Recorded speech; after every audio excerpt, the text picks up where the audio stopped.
Today is going to be one of the most remarkable conversations you've heard of or had in a long time. It's called the $1 Billion Code. To the HPLS podcast. Live, relevant, and high performance information, conversations, and education weekly.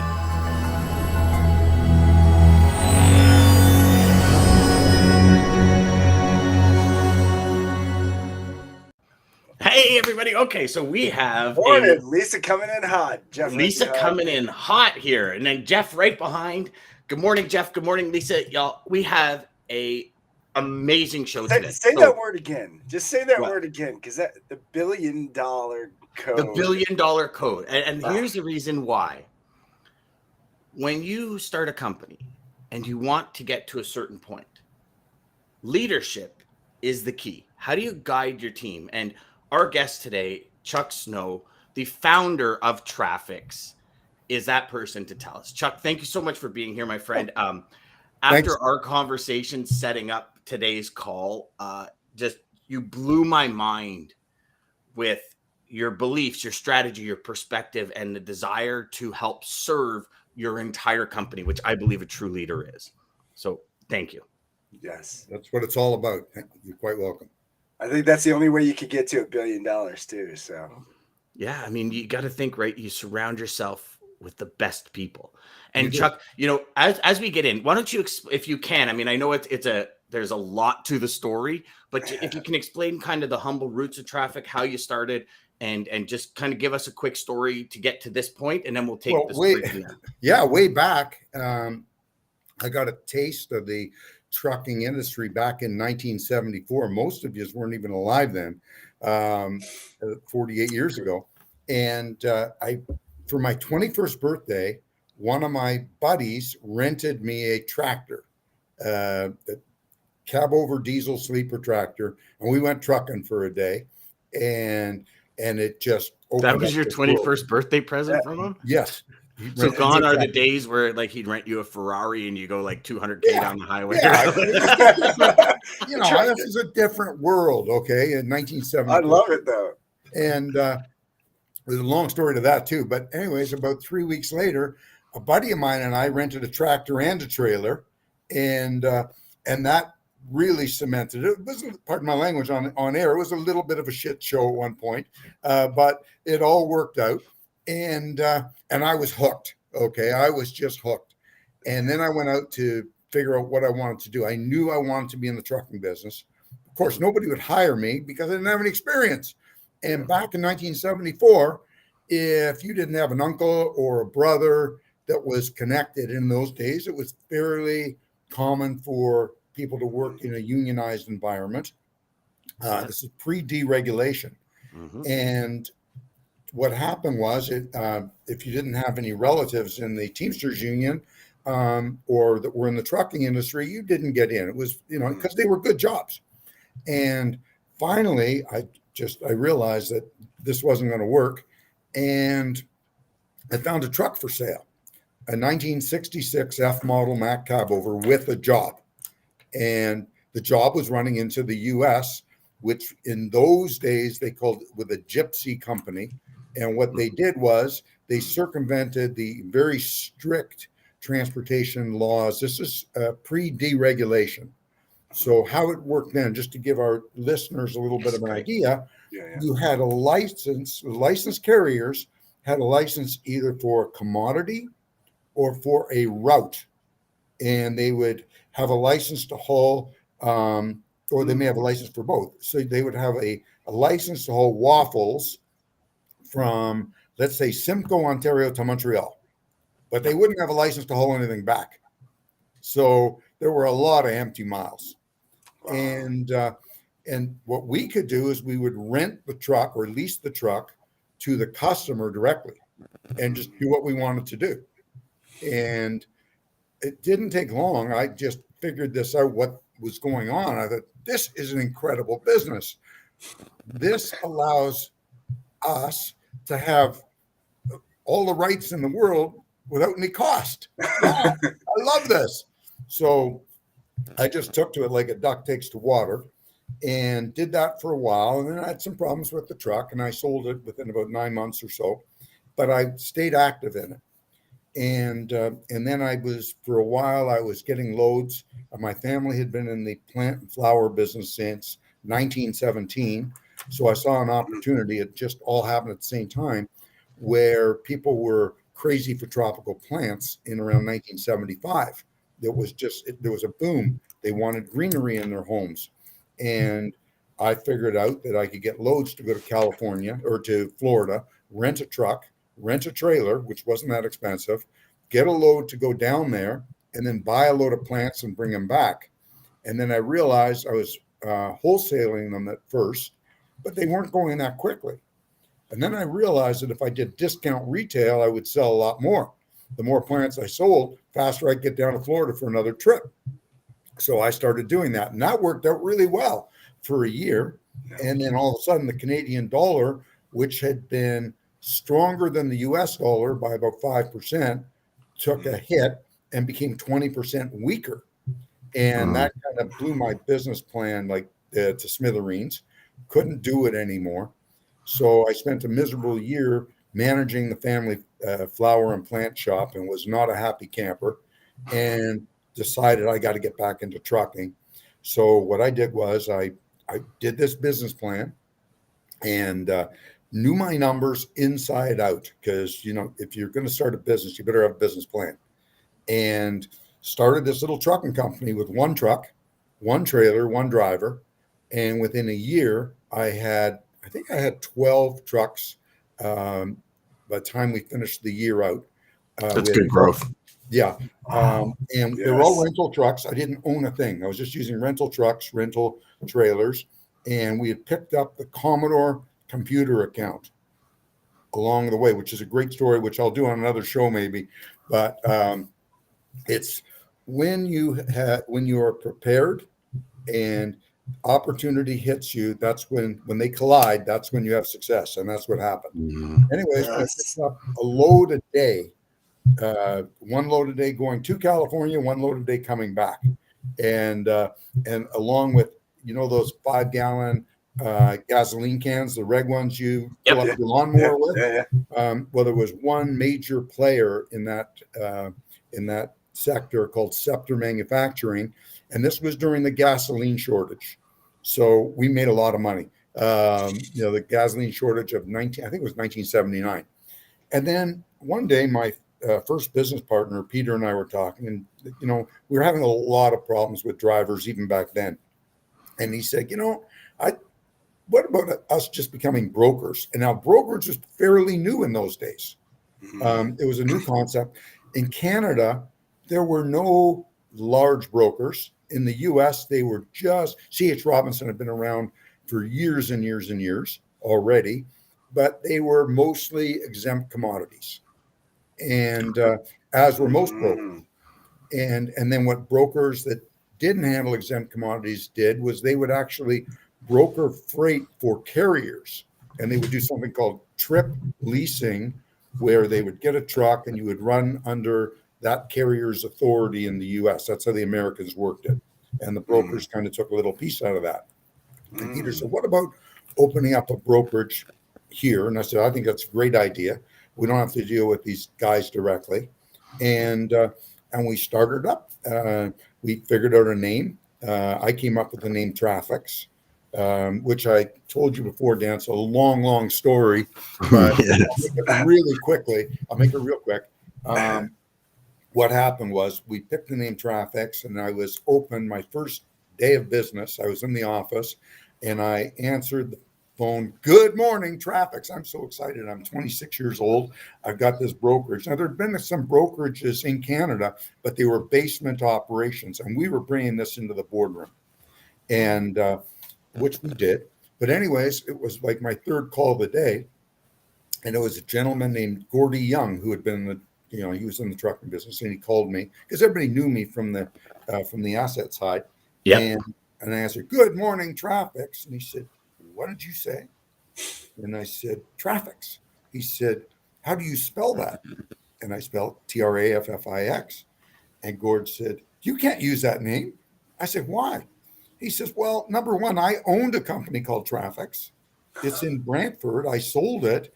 They had the worst case of illegal trucking with the Ontario Department of Transport you'd ever want to see. It made case law. And there's still and oh no, I just bought this sign and stationery and all this stuff. Oh my goodness. So I thanked them. I called Traffics and I said, do you do trucking? Oh no, we just do warehousing.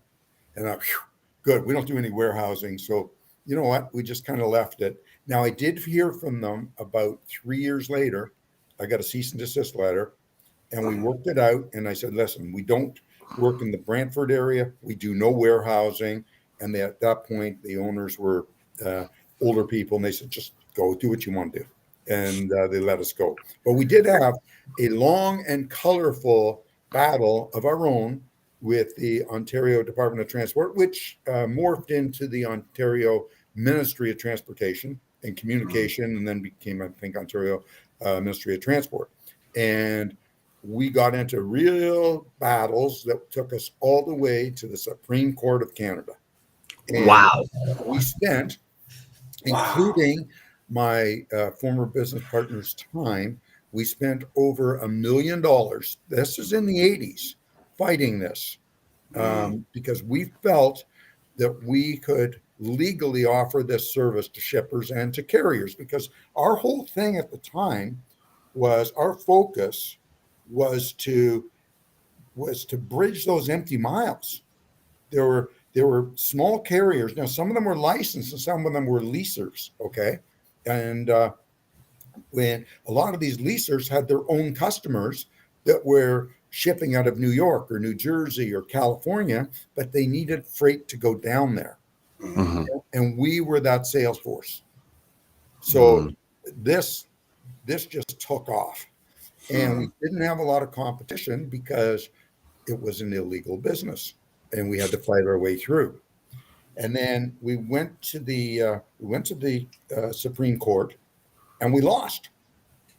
And then the lawyer called me and he said, we lost our decision. And I said, well, don't worry about it.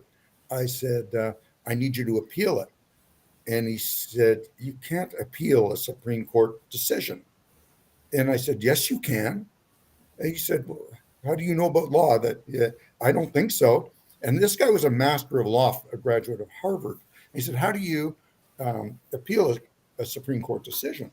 And I said, have you ever heard of a place called The Hague? He said, are you crazy? The World Court? I said, Mel, I don't need to win. I just need time. And he said, no, I got a better idea. How about we just go to another small court with another case in Ontario? It'll cost you a lot less money. So we did, and we actually won. And second opinion. Sometimes it just takes a second opinion. You got it. And as soon as that happened, now you got to remember, this was by probably around 1985, 86, somewhere around there. And deregulation was coming here. It had already happened in the U.S. in 1980. Yeah. And it was coming here very quickly because of, if you remember, Brian Mulroney brought in the free trade agreement. Mm-hmm. And under the free trade agreement, there was something in there called a clause in there called the Freedom to Move Act, which meant that they had to deregulate trucking. So it was going to happen. So you were just buying time exactly. so you didn't get shut down in order for it to happen. Yeah. And then now you're operating legally. Got it. So then what happened? You don't know what's, sometimes you can't see around corners. And and what happened to us then was all of a sudden we went to this court, and it was somewhere around London, and judge threw it out in our favor. We won. Shortly after that, just about 3-4 days later, I got a call from the Minister of Transport, actually Deputy Minister. And his first question was, have you gone to the press yet? And I said, no, not yet. And he said, good, don't. Come in here and bring your lawyers. So we went to their office, which was at Keele and 401, and we met with them. And they said, how much have you spent fighting us? And I said, well, including everybody's time, well over $1 million. And the deputy minister looked at me and he said, that's nothing compared to what we've spent fighting you. He said, listen, we have to make ourselves look good. Here's what we're going to do. We will never bother you again. We will sign an agreement, but you have to plead guilty to some charges.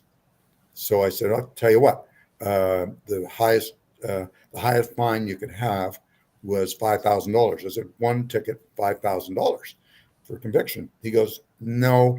How about we do 10 for 500? The optics are better. So we did. And they never charged us again. However, 6 months later, the law was changed and deregulation happened.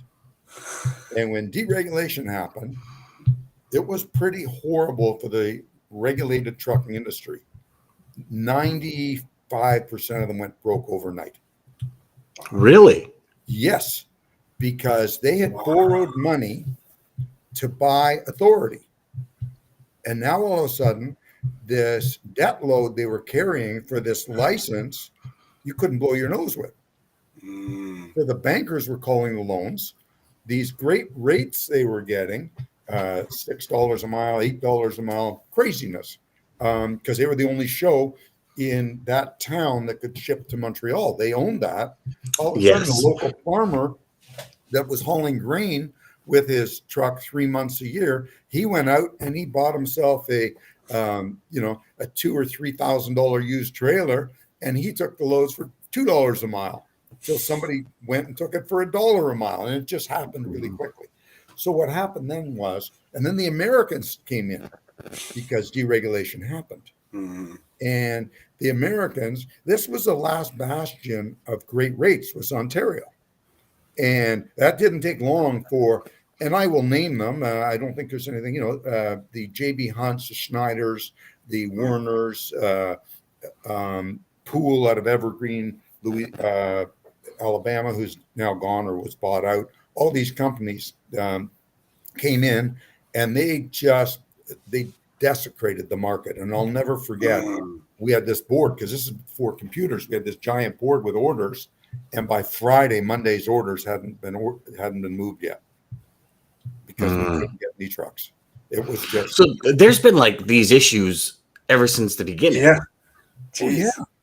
Yeah. See, And we had to work our way out of it. It just keeps going It's a cycle. around and around and around. It's all cycles. It's all a cycle. Yeah. Wow. So Chuck, here, that is all. So first things first. Yeah, Perseverance, stickability. There's a lot of value in what you just said. When you truly believe in something, you go to the ends of earth to make it happen, and that's what real success is. Right? You have that to journey. You have to believe in what you're doing. Yes. Yes. And did you ever, when you were setting this up and when you were pushing through all of this, because I've got a big belief on the end user, right? Whether it be the customer, whether it be colleagues, whether it be students, the end user needs you to be at your best. Did you ever have that mentality where, like, as we grow this company, the people that come into this company, the people that really want to succeed in life, we got to be our best now so they have a chance to come here? 100%. Yeah. Okay. 100%. You've got to be. If you're not, you're never going to attract or keep good people.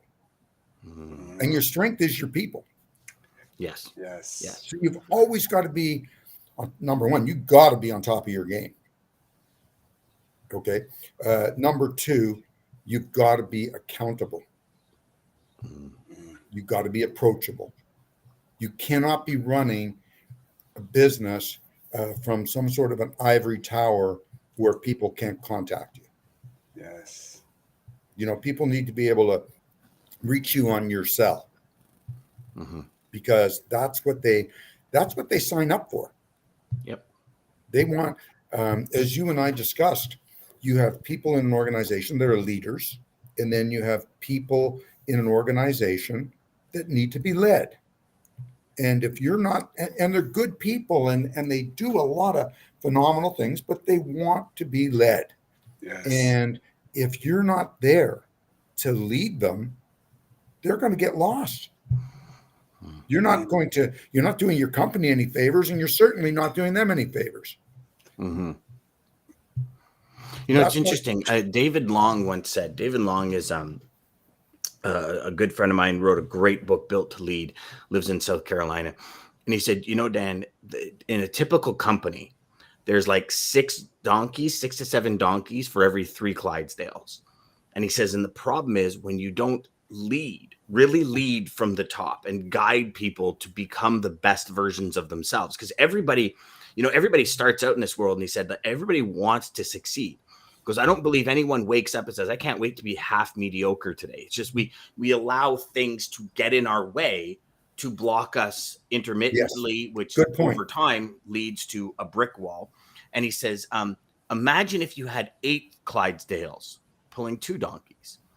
And as those donkeys look up, and he says, I want to be the Clydesdales. And then you have 9, and then you have 10. He goes, and then your business skyrockets. So how true. did you when you got, and especially, you know, now to the beginning to now, did you always look for Clydesdales, or did you bring people in and say, we can help them become Clydesdales? We always look for Clydesdales. What were certain qualities you looked for in pulling that person up to the next level? And then, you know what, when you realize you had somebody on board that had none of those qualities, you didn't keep them. If there was sometimes there is a place in an organization for those mules. There'll be some tasks, but they're not usually happy. Okay. Yes. And you're always looking for the best, and the best in people. And sometimes you see somebody, it happens all the time, where you see somebody that is behaving like a mule, but they're actually a Clydesdale. Yeah. You know, they're a thoroughbred Clydesdale. Nobody's ever given them the opportunity. They haven't peeled or back they just the don't layer. believe in themselves enough. Well, that happens too, but that happens because they don't believe in themselves, because nobody's ever given them the opportunity. Yes. Yeah. And when you give them the opportunity to succeed and to grow, they do. I've watched it so many times where, you know, somebody is better than they think they are. And you spend some time and some energy developing that person. And they sometimes, you know what, you can't make a silk purse out of a sow's ear, but a lot of times you can get those people to really come to life when you show them some attention and you just give them the encouragement and the tools to do their job. Yeah. I love that you said that. Oh my goodness. Yeah, that is. So one thing that really stood out when you and I had our conversation was, even when Traffic's hit $1 billion in sales, the Chuck Snow that started the company, that believed in all of this, remained the same Chuck Snow. 100%. And to me, that is like, because, you know, there's something to be said when you hit that big B, right? You know, there's, most companies are like, as soon as they hit $1 billion, it's like, we get a private jet, we get this, we get that, we get this. And you didn't, and you stayed loyal to the original strategy, which was help people, always be available. You need somebody for a sales call, a meeting, I'm in, let's go. Which to me is absolutely remarkable. And it's the essence of a true leader, a true guide for your team. You can't, as I said earlier, you can't run these businesses from an ivory tower. You've got to get out into the trenches sometimes. If you look at any great leaders, they went out in the trenches. And that's part of it. Look at Abe Lincoln. He was right out there in the front. As a matter of fact, one of the guards behind him got shot in the eye because he was right out. Winston Churchill, same thing. These are great leaders. They didn't lead from an ivory tower. Yep. They went out. We're not, we're in a different thing, obviously, but still, I think that good leadership makes themselves available to go and do sales calls with customers, works with various departments within an organization to make them better. And that's how it's done. That's how you build a company.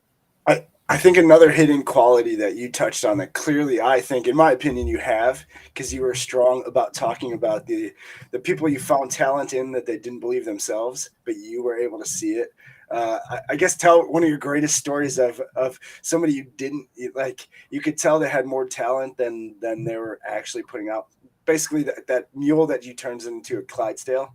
It seems like that's clearly was one of your driving passions of what helped with the success of Traffics, and I think that's kind of just one of those qualities of a great leader is finding that hidden talent and morphing them into something more than they even thought they could be. You're right, DJ, because you can't always just go out and recruit that talent. Yes. Sometimes you need to bring in the raw talent and develop it. Oh yeah, there's hidden talent and there's things locked up inside each and all of us. It's a great guide, a great leader that helps you break open. Nick actually said something really cool here. He said, you see this a lot in sports when a team gets a different coach. Sometimes a player that was written off because a star player, because the coach had a different plan for that person, becoming a Clydesdale from being a mule. And these players all of a sudden turn it up, and all of a sudden, like, where did they come from? Oh, they've been on the team for like 3 years. It's like, what? And now they're thriving because they thrive into that.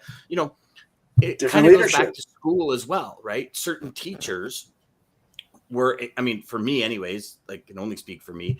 I hated school. I'm a grade 9 dropout, but certain teachers I still remember to this day because they were awesome teachers, and I love that subject. And so I remember all 2 of them.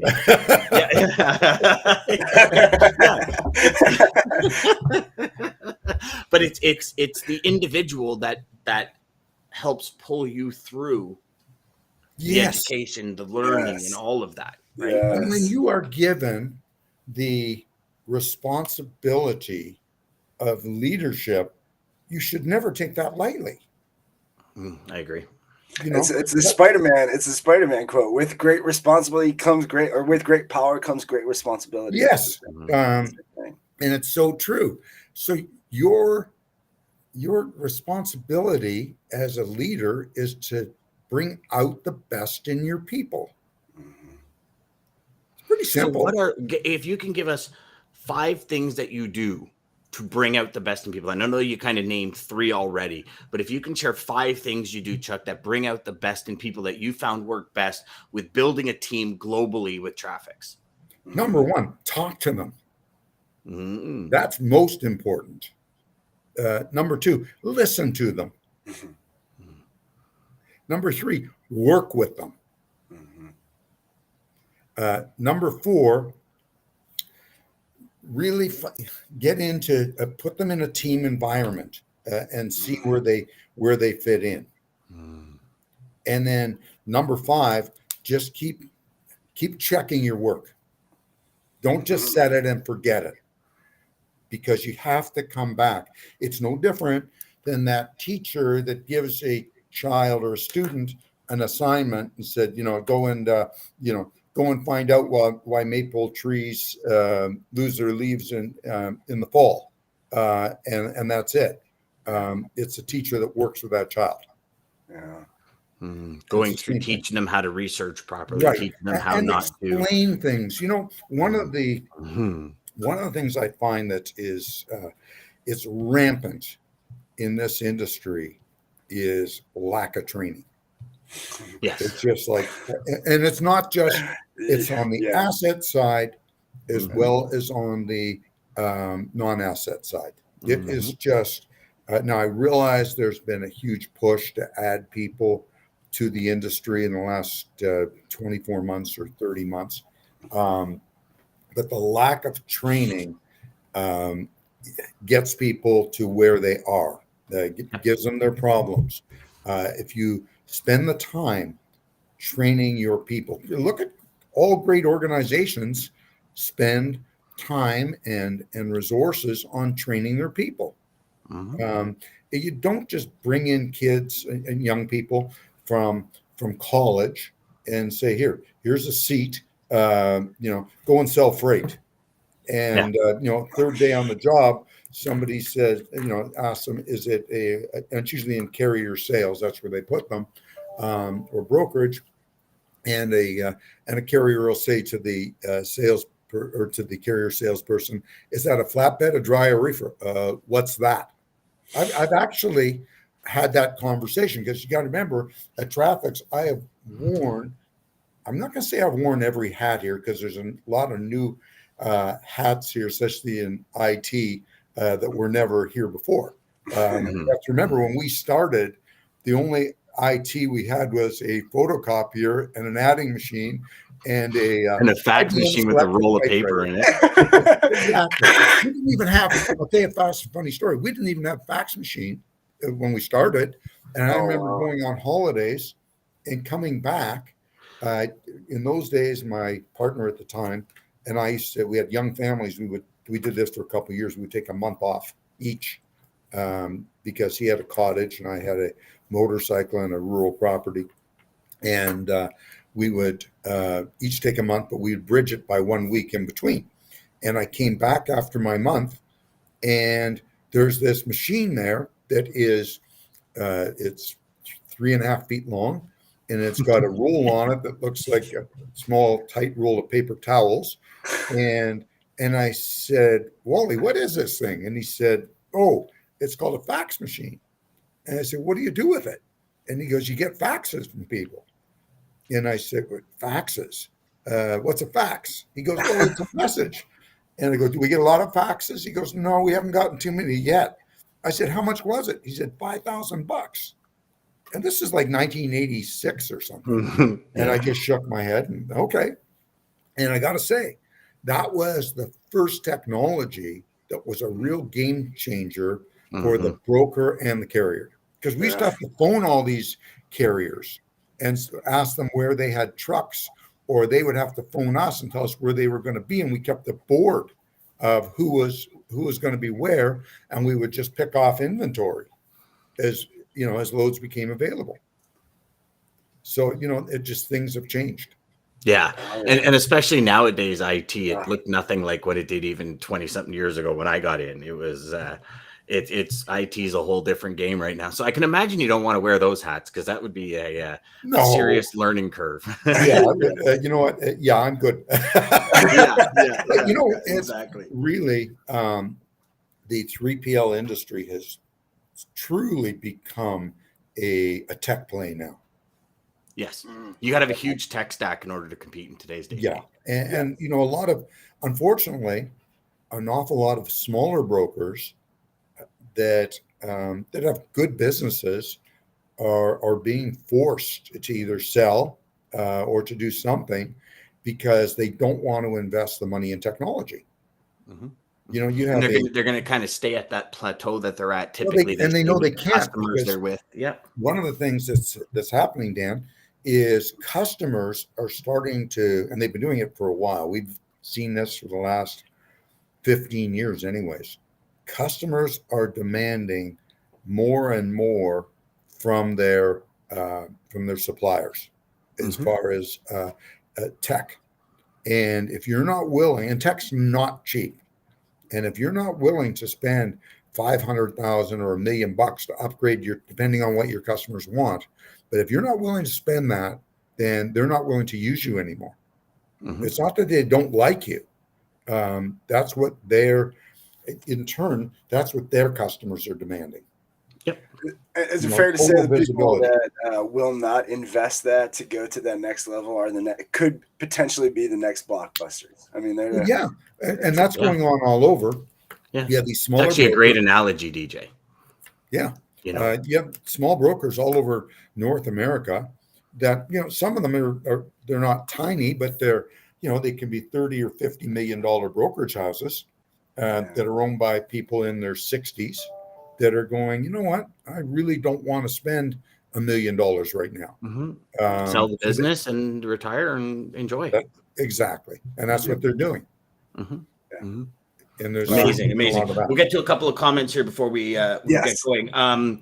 So Nick, again, make them feel valued and grow their talents, even if that means they move on from your company. You owe it to them.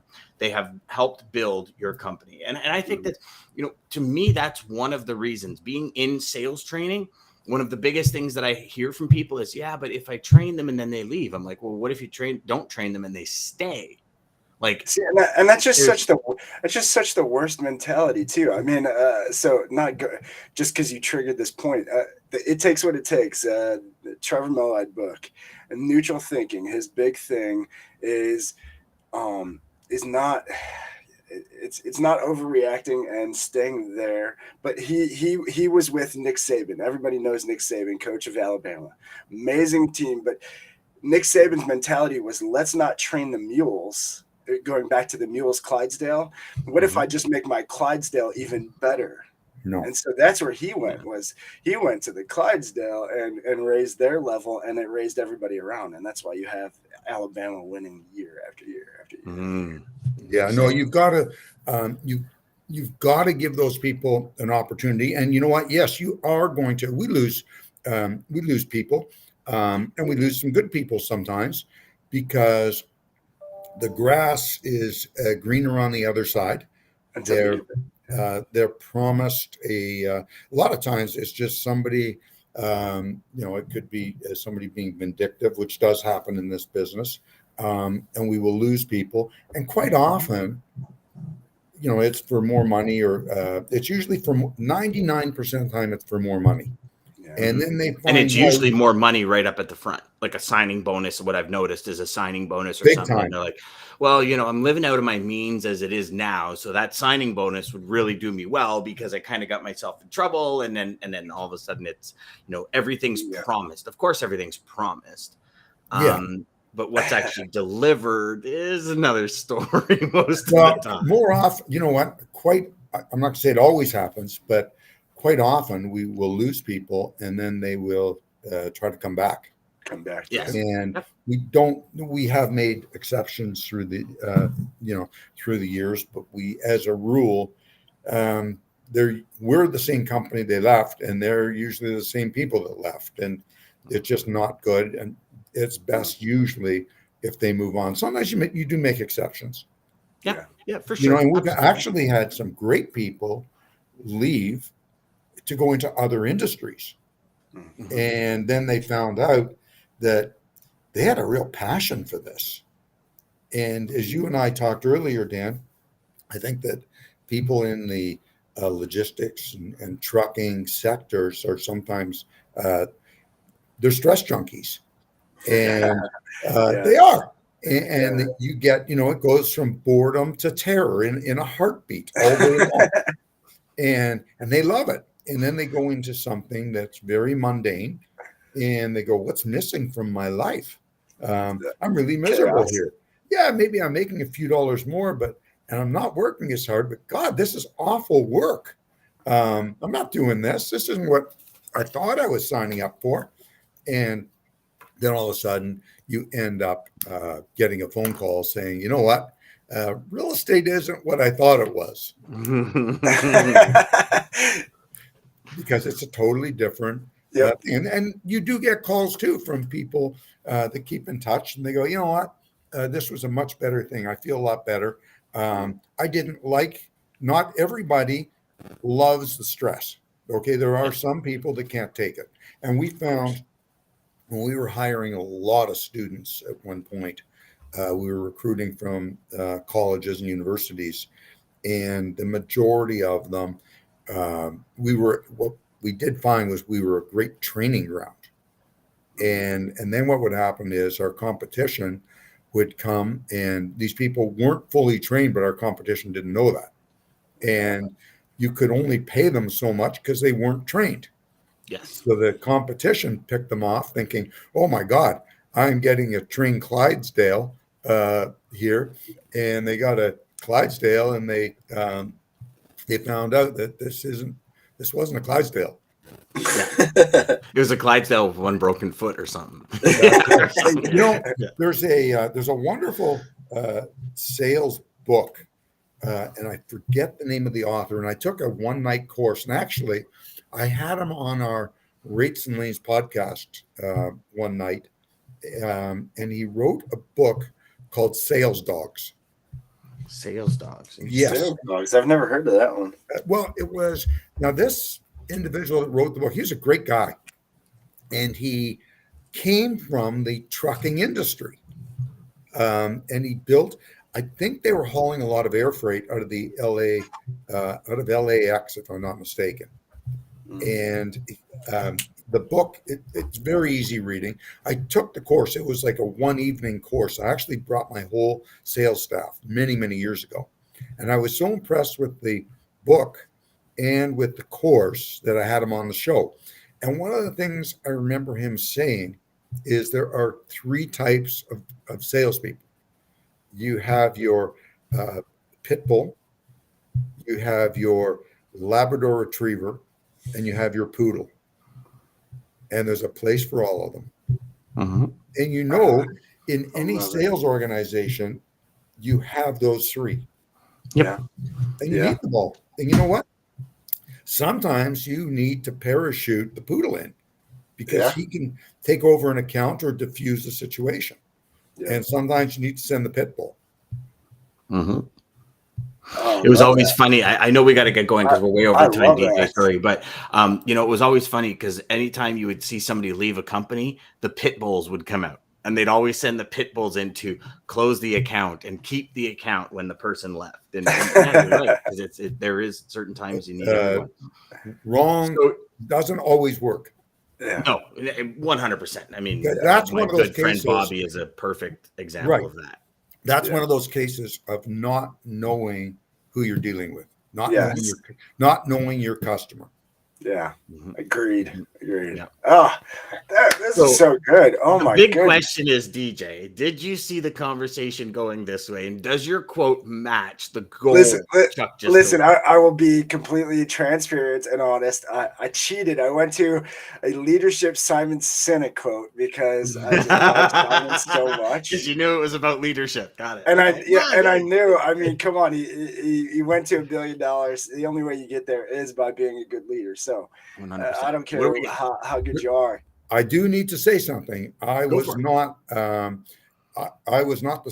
only one in leadership at Traffics. We had, I had blessed with 4 incredible partners, and each one of them brought their own set of unique and strong talents. Okay, that's number one. And then those leaders, everybody had their own people that worked with them, were right beside them, and they were incredible leaders. So it was, to get to this number, it's all about leadership. Yes. You are the sum of the 5 people you hang around with the most. Isn't that the truth? Yes. Bingo. So thank you, everybody, for joining us. Thank you, Chuck, for coming on, and hopefully you will come on again. I know you said you'll mention that story in another show, so maybe we'll do that. Love to do it. A lot of fun. Thank you so much. Thank you to American Logistics Interior and Trucking for making this possible. Again, Sales Chatter Live, guys, Monday through Friday, 9 a.m. till 9:30 Eastern Standard Time.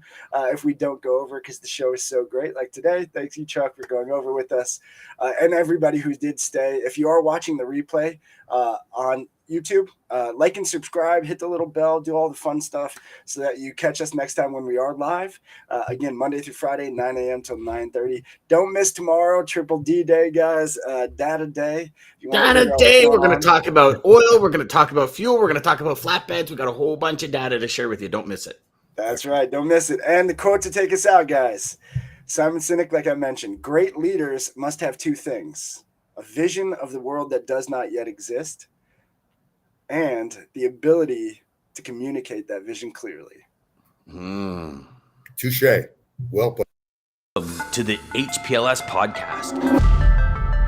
Live, relevant, and high performance information.